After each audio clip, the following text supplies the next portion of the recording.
안녕하십니까, 강영철입니다. 여러분 혹시 다이빙 하다가 코피 나서 애먹어 본 적 있으세요?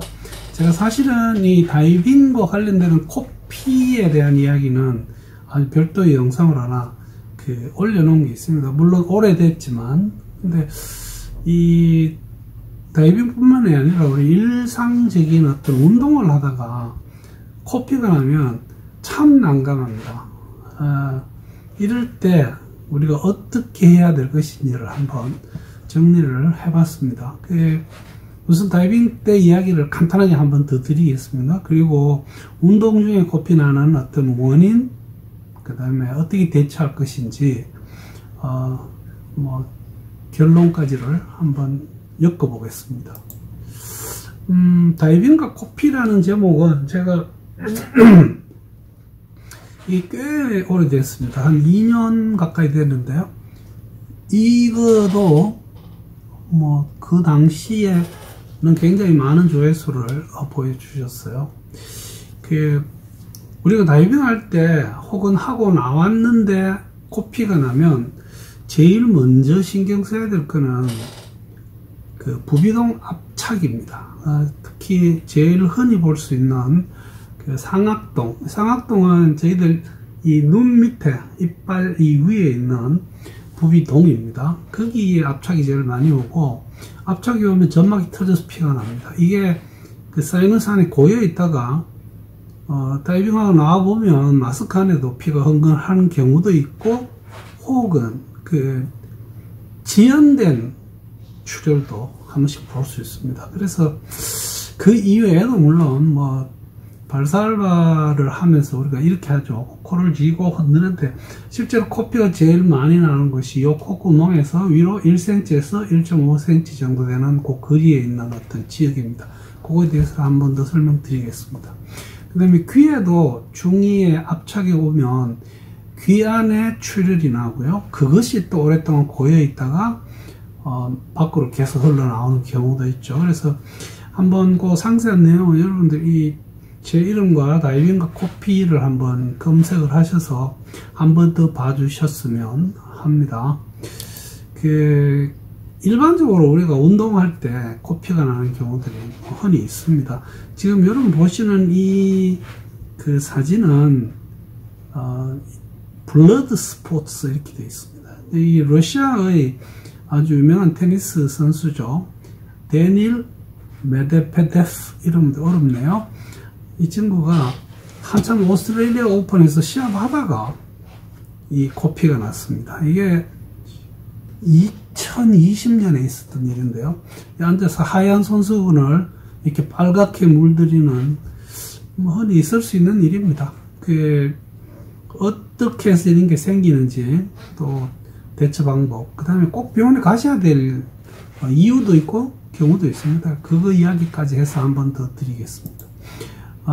코피는 저희 한국말로 코피 혹은 좀 유식하게 한자식으로 표현하면 비출혈이죠. 근데 재미있는 것이 영어에도 이렇게 비슷하게 노즈블리드라는 표현이 있습니다. 이게 노즈와 블리드, 피를 흘린다는 거죠. 이 두 개 붙여서 쓰고, 보통은 원인이 많기 때문에 복수를 이렇게 씁니다. 그런가 하면 이게 이비인후과의 전공의 시절부터 이비인후과 마치고 정년퇴임하고 저처럼, 그 다음에 이 퇴임을 하고 나서도 이 에피스탁시스라고 하는 표현을 엄청 많이 씁니다. 특히 이비인후과에서들끼리는 이렇게 코피나 비출혈이나 노즈블리드보다는 에피스탁시스라고 하는,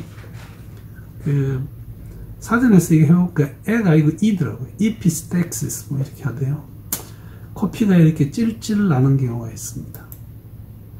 우선 코는 지금 제가 보여드리는 이 그림에 보시면 비중격에 혈관이 모이는 지역이 있습니다. 거기를 어떤 그 지역이라고 해서 닥터 리틀이라는 분이 리틀즈 에리아, 리틀의 지역 이렇게 이름을 붙였습니다. 거기에 혈관들이 모여있는 혈관총이 있습니다. 그래서 이 혈관이 모여있는 것을 이 닥터 키셀바흐라는 친구가 지 이름을 붙여서 키셀바흐의 혈관총 플렉서스라고 붙였고요. 그것은 우리가 콧구멍 입구에서부터 뒤로 1에서 1.5cm에 있습니다. 서양애들처럼 얼굴이 크고 이러면 조금 더 거리가 나오겠지만 굉장히 코 앞쪽에 이게 이렇게 위치를 하고 있어서 그냥 두면 괜찮습니다. 근데 이게 주로 이제 애들이 거기다가 손 늘려가지고 흡입나거나, 그 다음에 저희들이 다이버의 경우는 실제로 이제 이게 터지는 경우는 대부분이 발살발하기 위해서 또 그게 잘 안 되니까 그 마스크에 있는 코 포켓을 잡고 막 죽자사자 부러제낍니다. 그러면서 비틀고 하면 피가 나는 경우가 있습니다. 이거 조심하셔야 됩니다. 압력 평형이 너무 무리해야만 하는 다이빙은 안 하시는 게 맞습니다. 여러 가지의 문제가 발생할 수 있습니다. 그런 다음에 이제 코 안에는 이게 세 개의 큰 그 살 짝대기처럼 생겨 있는 갑개라고 하는 게 위에, 중간에, 밑에 하나 있고요. 그 각 갑개와 코 안에 어떤 공간이 만드는 그걸 비강, 그 상, 중, 하 이렇게 또 나누어져서 그런 공간들이 있습니다. 문제는 코의 위쪽으로 넘어가서 뒤쪽으로 넘어가게 되면 거기에 그 꽤 큰 동맥이 지나가는데 사실 이 좀처럼 안 터집니다. 전체 그 우리가 병원에서 볼 수 있는 코피 환자 중에서 이렇게 실제 동맥이 터지는 경우는 전체의 5%가 채 되지 않습니다. 그런데 이게 터지면 응급 상황입니다. 뭐 어쩌다가 운동하는데 코피가 날 수 있느냐. 우선 코 점막이 건조해지면 그 건조해지는 것이 비중격에 딱지를 앉으면서 그 딱지가 떨어지면서 피가 납니다. 뭐 대부분은 그 지역, 그곳의 문제인데 간혹은 전신적인 어떤 건강 문제가 거기에 내포되어 있을 수도 있습니다. 환경적인 요소도 있을 거고요. 경우에 따라서는 어떤 먹는 약물 중에서 유난히 혈관을 팽창시키면서 피를 부르는 그런 경우도 있기는 있습니다. 우선 이 건조한 공기는요, 특히 그 꼬마들한테서 잘 오는 코피, 그 애들 키우면서 아마 코피 때문에 병원에 쫓아간 부모님들이 꽤 있을 거예요. 그 이런 경우에는 특히 소아에서 이 공기가 건조할 때 피가 잘 나고요. 그 다음에 특히 그 건조한 공기를 어떤 이유로든지 내가 숨을 이렇게 가쁘게 오랫동안 몰아쉬게 되면 또 그 자리가 더 건조하면서 딱지가 앉고 피가 나게 됩니다. 그래서 이런 경우는 겨울에 더 심합니다. 여름보다는 겨울에 많습니다. 요즘 같이 이렇게 장마지고 이럴 때는 사실 병원에 코피 환자가 별로 안 옵니다. 다친 거 외에는요. 그 다음에 이 겨울에 또 추우니까 실내에 그 보일러, 히트, 뭐 난로 이런 걸 너무 많이 떼게 되면 이것도 공기를 건조하게 만들면서 코피가 나게 하는 원인이 될 수 있습니다. 혈압이 올라가면 코피가 나는 경우가 흔히 있습니다. 우리가 운동을 해보면요, 혈압은 우리가 소위 말하는 120에 80 이렇게 되면 120은 심장이 수축할 때, 80은 이완할 때. 그래서 수축기 혈압과 이완 혈압이라고 그러죠. 이게 정상적으로 우리가 120, 80 모두 알고 있습니다. 근데 운동할 때는 수축기가 자연스럽게 건강하게 올라갑니다. 그런가 하면 운동을 하다 보면 이완기 혈압은 내려갑니다. 그래서 사람이 꾸준히 운동을 해보면, 특히 유산소 운동을 꾸준히 하면 이 혈압을 조절하는 능력이 심장에서 강해져서 심혈관계통의 질환을 많이 줄여줍니다. 2019년에 나온 그 논문을 하나 보니까요, 운동 중에 혈압이 자주 180mm 수원 Hg 이상 올라가니까 이 심한 혈관 관계에 문제를 잘 일으키더라라고 되어 있습니다. 그런데 고혈압과 코피가 직접적인 연관이 있을까 이런 어떤 의문점들을 가지고 있었습니다. 그런데 이거 2020년에 나온 그 논문을 보니까요, 약 35,000명 넘는 어떤 그 연구에 참가했는 사람들에서 결론을 내렸는데 이렇게 나왔습니다. 운동 중에 혈압이 올라가면 코피가 나는 빈도가 높아지더라. 그래서 연관이 있는 것 같다 이렇습니다. 사실 혈관들이 모여있는 그 리틀즈 에어리아나 그 혈관 총회인 키셀바 플락스스가 혈압이 올라가면 아무래도 혈압이 높은 어떤 혈액이 흘러오면서 그 혈관을 칩니다. 그래서 코피가 날 수 있는 가망성이 아무래도 좀 더 있다. 이렇게 보는 게 맞을 것 같고요. 운동할 때마다 코피가 난다거나 자주 나는 사람들은 병원에 가서 원인을 찾아서 대처를 해주는 게 맞을 것 같습니다. 다쳐서 피가 나는 건 사실 이거는 뭐 되게 이해도 쉽고 설명도 쉽죠. 그래서 이 넘어질 때 아니면 딴 사람하거나 자기 자신의 어떤 장비에 부딪히거나 물건을 떨어지면서 혹은 밴드를 이렇게 많이 사용하는데요. 그 밴드가 이렇게 탁 튕기면서 내 얼굴이나 내 코를 칩니다. 뭐 그럴 때요.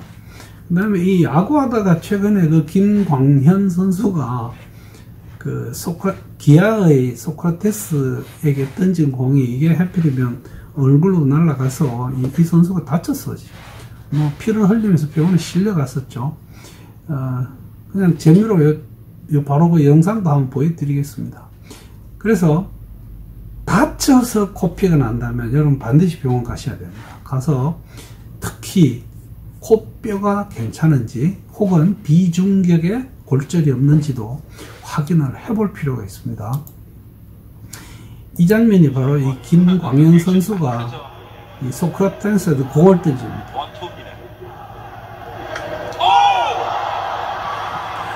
아주 직방으로 맞았습니다. 처치가 필요할 듯합니다. 지금은 일어나서 경기에서 알레르기성 항원이 많은 곳에는 코피를 잘 일으키게 됩니다. 코 안에 점막이 붓기 때문에 그렇죠. 봄철에 꽃가루가 날릴 때 운동을 하면 지금 여러분 보시는 이 먼지 같은 게 이 개입갈나무라고 하는 세다입니다. 이게 봄에 이 항원 날리는 거 보면 아주 뭐 어마무시하게 날라옵니다. 이럴 때는 운동을 자제하시는 게 좋습니다. 또 운동을 하려면 아침에 일찍 하면 이 이슬이 어떤 알레르기 항원을 이렇게 머금고 있기 때문에 덜 날립니다. 그런가 하면 힘이 많이 드는 운동은 자제하시는 게 맞고요. 알레르기 약물을 복용하는 것도 괜찮습니다. 근데 알레르기 그 약물이 뭐 주종이 항히스타민인데 또 그거 먹고 운동하거나 혹은 다이빙하면 이렇게 좀 졸리면서 어쩌고저쩌고 하는 그런 문제가 있기는 있습니다. 이 외에도 이 운동하다가 코피를 흘리게 하는 원인 중에는 약물의 부작용이 있습니다. 그 비스테로이드성 진통소염제요, 항응고제, 그 다음에 스테로이드 분무제는 우리가 알레르기 때 많이 뿌리는데요. 이거 과다하게 뿌리다 보면 코 안에 점막이 조금 종창이 오면서 부어오르면서 이게 코피를 일으킬 수 있습니다. 비강에 있는 혈관이 어떤 뭐 변형 혹은 기형을 일으키는 경우도 있을 거고요. 술 많이 마시면 코피 잘 납니다. 술 많이 마시시는 분들은 아마 경험이 있으리라고 생각합니다. 적당히 마시십시오. 여기 제가 적지는 않았습니다만 담배를 많이 피우시는 분과 피우지 않는 분의 코피 확률은 담배 피우시는 분에서 2배 이상 높습니다. 어떤 이유로 코 안으로 우리가 튜브를 넣어서, 뭐 예를 들어서 밥을 못 먹고 이런 분들에게는 코 안으로 튜브를 넣어서 위에다가 음식을 넣어주는 경우가 있는데, 이거 자꾸 넣었다 뺐다 하다 보면 당연히 코피가 잘 날 거고요. 비중격 망곡증, 이 코 중간에 있는 이 벽이 똑바로 있으면 좋은데, 실제로 우리 몸에서 이 비중격이 똑바로 서 있는 사람은 전체 인구의 10%가 안 됩니다. 어느 쪽인가 어느 정도인가는 굽어 있습니다. 그러나 이게 많이 굽어 있으면 굽어 있는 자리에 건조해지고 닦지가 않고 코피가 날 수 있는 소양이 높아집니다. 그런가 하면 이제 혈액병처럼 혈액 자체에 문제가 있어서, 또 이렇게 되면 응고가 잘 되지 않는 뭐 이런 경우에 원인이 될 수가 있겠습니다. 자, 첫째입니다. 다행히 거의 대부분의 코피는 스스로 지혈이 됩니다. 우리 옛날부터 내려오는 방법이, 코피 나는 애들한테 코 안에다가 이렇게 쑥을 집어 넣었습니다. 글쎄요, 그게 뭐 효과가 어느 정도인지 제가 솔직히 잘 모르겠습니다. 집에서는 뭐 이렇게 화장지, 티슈 이런 거 이렇게 뚫뚫 말아서 넣고 코를 잡고 있는 경우가 많죠. 소음 괜찮습니다. 그 다음에 이 병원에 가면 메로셀이라고 해서 피를 먹으면 이게 부풀어 올라서 피나는 혈관을 눌러주는 어떤 그런 물질도 있습니다. 전체 코피 환자에서 10% 미만이 병원 치료를 요하는 거죠. 근데 대부분의 경우에 또 애 데리고 병원에 와서 이비인후과 의사 앞에 딱 앉으면 피가 멎어 있습니다. 그게 실제 현실이 그렇습니다. 그래서 코피는 그렇게 걱정하지 않아도 되지만, 어디서든지 코피가 10분이 지나도 멈추지 않으면 요거는 병원에 가는 게 맞습니다. 지금 보시는 이 그림은 이건 제가 알리익스프레스에서 갖고 왔는데요. 말하자면 냉동시켜 놨다가 코피 날 때 코 위에 얹어주는 이게 아이스패킹인데, 실제 여러분들 코 위에다 올리는 것보다는 이마 쪽에 대주는 게 더 효과가 있습니다. 거기 혈관이 좁아지면서 내려오는 혈관 자체가 다 좁아집니다. 근데 코 위에 이렇게 대고 있으면, 글쎄요, 뭐 시원을 하겠지만 지혈 효과는 어느 정도인지 모르겠습니다. 한 번 더 강조드리지만, 피가 10분 이상 계속 나면 꼭 병원에 가셔야 됩니다. 반드시 병원에 가야 될 경우를 한번 이렇게 정리를 해봤습니다. 외상에 의한 코피는 이게 골절의 위험성이 있기 때문에 반드시 병원 가셔서 비골골절, 비중격 골절에 대한 어떤 진단을 받아보시는 게 좋습니다. 만약에 10분 이상 피가 계속된다는 것은 어쩌면 큰 혈관이 파열된 것일 수가 있습니다. 그래서 이때도 병원에 가셔야 되고, 운동하다가 피가 났는데 도대체 왜 나는지 모르겠다, 이때는 어쩌면 가지고 있는 다른 질환, 원인 이런 게 있을 수 있기 때문에 나중에라도 병원에 한번 가셔서 확인하는 게 좋고요. 병원 가면 대부분이 지금 여기 보이는 그림은 코 앞쪽에 뭔가를 이렇게 넣어주는 전비강 패킹이고요. 이 뒤쪽에 큰 동맥이 터지는 경우는 그 뒤에다가 뭔가를 넣고요. 그거를 풍선을 부풀려 가지고 그 부푼 자리까지 이 패킹을 가득 넣어버립니다. 이거 되게 힘듭니다. 저는 딱 한 번 이 비출혈이 아무리 앞에서 맞고 뒤에서 맞고 해도 안 돼서 혈관을 찾아서 결찰 묶어서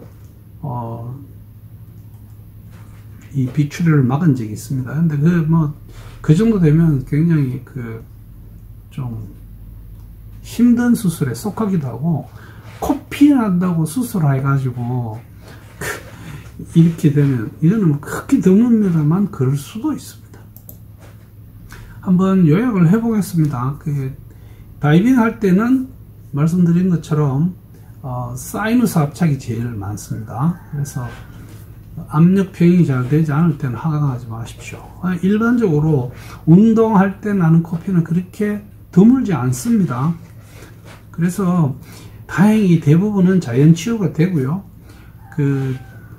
피가 날 때는 원인을 확인해서 이것을 처치해 줘야지 재발을 막을 수가 있죠. 공기 건조한 게 제일 문제가 되고, 알레르기성 꽃가루 같은 거요. 그 다음에 외상이 흔한 원인이 되고, 약물에 대한 부작용에서도 볼 수 있었고요.